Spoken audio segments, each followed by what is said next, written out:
اعوذ باللہ من الشیطان الرجیم بسم اللہ الرحمن الرحیم واستعینوا بالصبر والصلاة وإنها لكبيرة إلا على الخاشعين الذين يظنون أنهم ملاقو ربهم وأنهم إليه راجعون صدق اللہ العظیم۔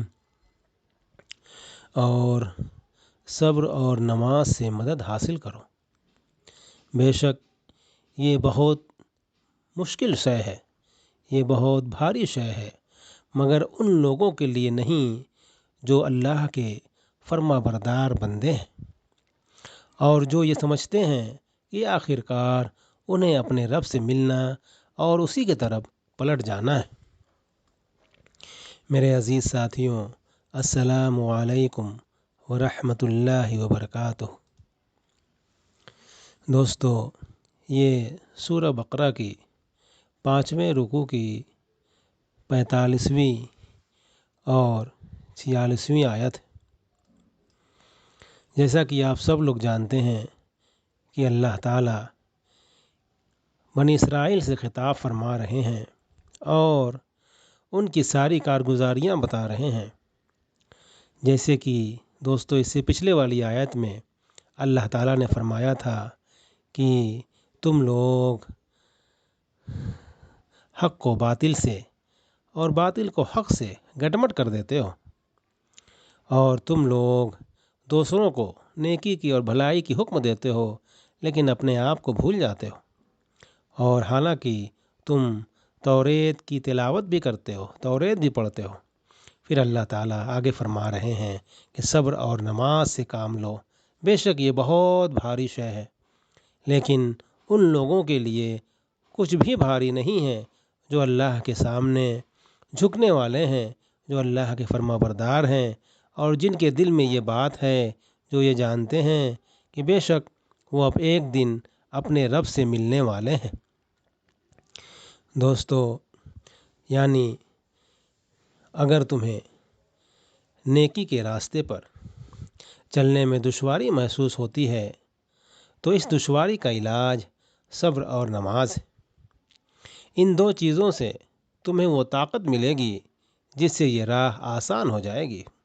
دوستو، صبر کے معنی ہوتے ہیں روکنے اور باندھنے کے، اور اس سے مراد ارادے کی وہ مضبوطی، عزم کی وہ پختگی اور خواہشات نفس کا وہ انضباط ہے، یعنی خواہشات نفس کا وہ رکاوٹ ہے جس سے ایک شخص نفسانی ترغیبات اور بیرونی مشکلات کے مقابلے میں اپنے قلب و ضمیر کے پسند کیے ہوئے راستے پر لگاتار بڑھتا چلا جائے۔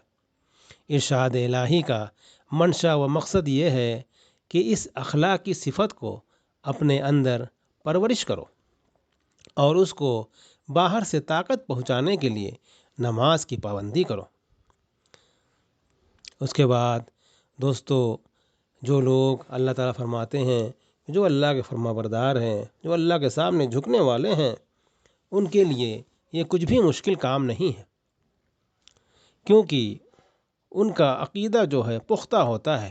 وہ جانتے ہیں کہ ہمارے اعمال کا ایک دن اللہ تعالیٰ حساب لے گا، ہمیں مر کر اللہ کے پاس جانا ہے اور اپنے تمام اعمال کا حساب دینا ہے۔ اس لیے دوستو، ان کی نماز جو ہے، نماز کو چھوڑنا یہ بہت مشکل ہوتا ہے۔ جو شخص خدا کا فرما بردار نہ ہو اور آخرت کا عقیدہ نہ رکھتا ہو، اس کے لیے تو نماز کی پابندی ایک ایسی مصیبت ہے جسے وہ کبھی گوارا ہی نہیں کر سکتا۔